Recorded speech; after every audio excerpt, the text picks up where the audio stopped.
Well, I guess it's time for me to go out there and electrocute myself with live solar panels. I've got to take, those are in two sets. I've got to put them all in one series so I can bump up the volts and get all that in one series. I had a few people mention that they were interested in how I built this stand ground mount for these things for 500 bucks. I do have to say this, that was before COVID, so things were a little cheaper back then. But really it's just, I used a 2x6 on the top rail and a 4x4, and I just dug a post hole and buried it directly into the ground. In order to stabilize it, I just took a board. Oh, you can't see it growing up pretty good. Drove a like 3-foot 2x4, pounded it with a sledgehammer into the ground, and screwed that into it.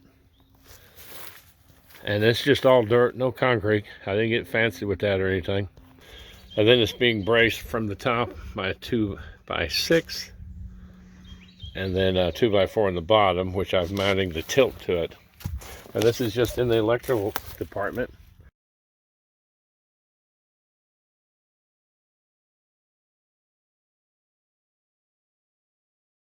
Just find yourself a big L, drive some screws into the wood, and I can loosen this and slide this thing to whatever angle I want it. And it's just 2x4s. I use bolts to kind of attach it, and I attach the just got two sheets of two of these for each one, and then the solar panels just slide on to the rack.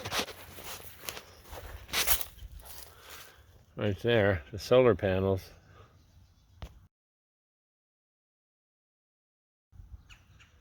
Just kind of slide into that. I got them on both ends.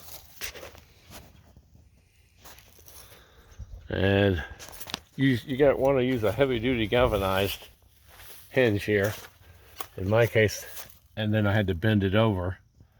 I can't remember how many inches, an 8-inch, and then drive it in. I've got 3 of them. 2, 3. So by the time you do all that, add it up, it cost me back then about 500 bucks. I've got to do this again. I'll put it right there next to it. I think I may do 2 on this side and 2 on that side. But that's how I did it. Nothing too complex, really. And of course I drove the 2x6s in with bolts and tightened it up. It's withstanded. Well, I had a tree video back there where I lost all my trees, or 3 of them anyway.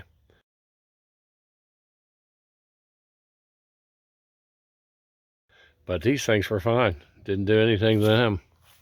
So it works pretty good. It's fairly cheap, and you get the ability to tilt them, which is big to me at wintertime too, because these things, I never did tilt them enough. They're actually set for like spring and fall right now. I just never came out and there did it. But that's how I did this. I tried to keep it simple, sweet, and then it's real easy to get to them and work on them. Ground mount is by far the way to go. If you put them on your roof, you could leak.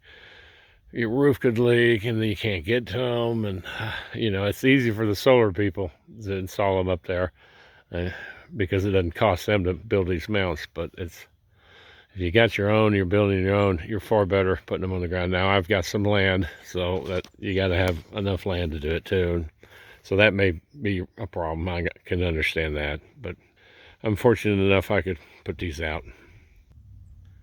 I intentionally didn't ground these because I want to know if my neighbors are touching my panels, and I can find out the next morning. You see nothing. I mean, you see a ground wire coming from these solar panels to the ground.